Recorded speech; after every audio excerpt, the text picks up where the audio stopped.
Our headlines today: 100,000 tests a day by the end of the month. The government promises to step up the fight against coronavirus. Clapping for our carers, millions show their support once again for frontline and key workers. A new hospital which can treat 4,000 Covid-19 patients opens today at the Excel Centre in London.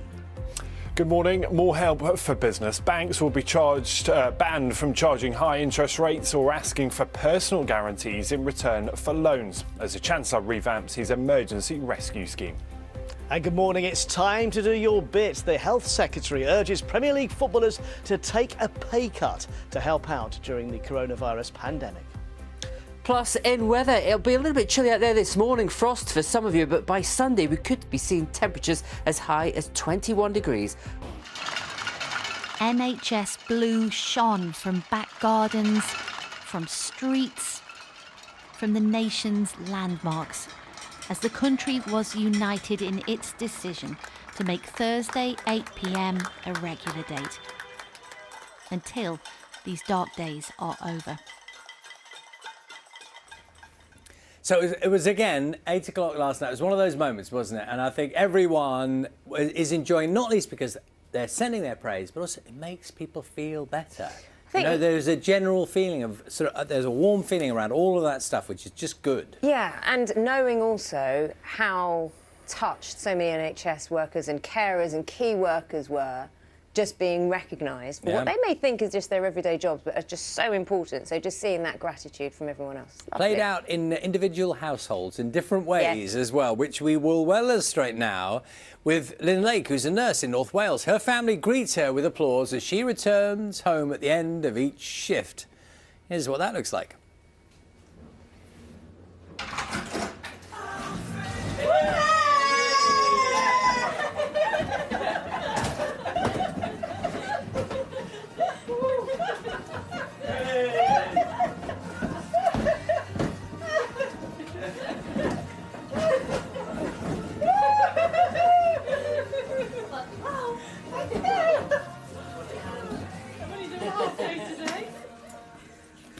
But that big boost in temperatures, as I said, will come as we go through this weekend.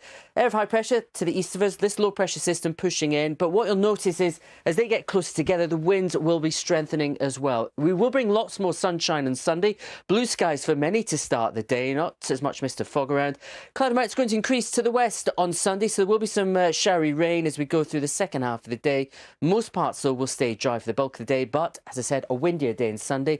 Winds touching gale force in the west later. But it will be the warmer day of the weekend. Temperatures up to around 17 degrees, northwest Highlands of Scotland, 20 or 21 Celsius towards the southeast of England. But it does come with a but. It always does, doesn't it, really?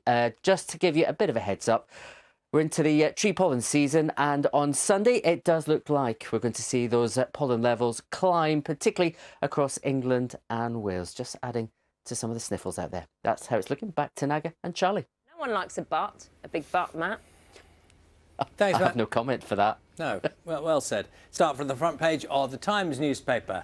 Like almost all of the papers leading on the Health Secretary's pledge to increase coronavirus testing to 100,000 a day. Speaking to the Health Secretary, 7:25 this morning. Also a picture of Daniel Craig, Phoebe Waller-Bridge, many other people showing their support for the NHS. Quick word on the Daily Mail. Matt Hancock was humbled into action, sends him the warning, do not fail this test, Minister.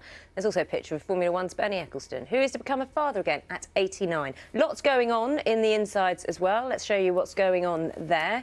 And that's the front page of the Mirror while heroes face the test weight. You've got some nice pictures. Well, do you know, on a lighter note, and the paper's very good at picking up on these stories.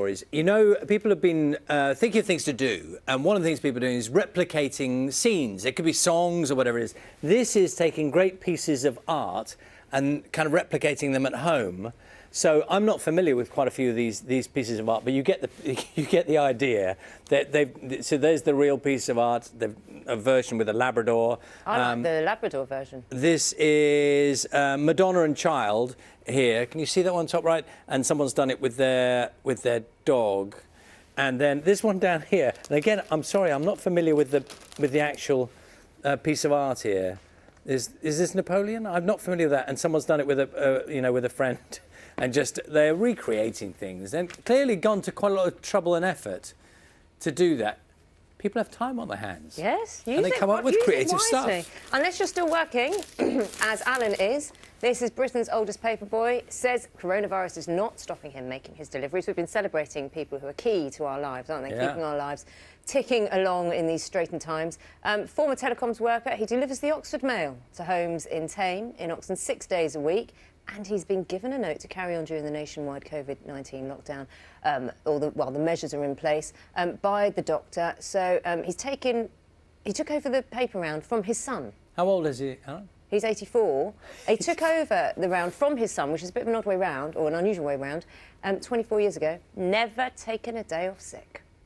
Very good. 2 more field hospitals are to be built in Bristol and Harrogate to cope with an expected surge in coronavirus cases. That will create capacity for 1,500 patients. It follows the opening of the new Nightingale Hospital in London, which will provide 4,000 beds. The first patients are expected to arrive next week. Bus companies in England are to have financial losses covered by the government over the next 3 months to ensure that services will still run.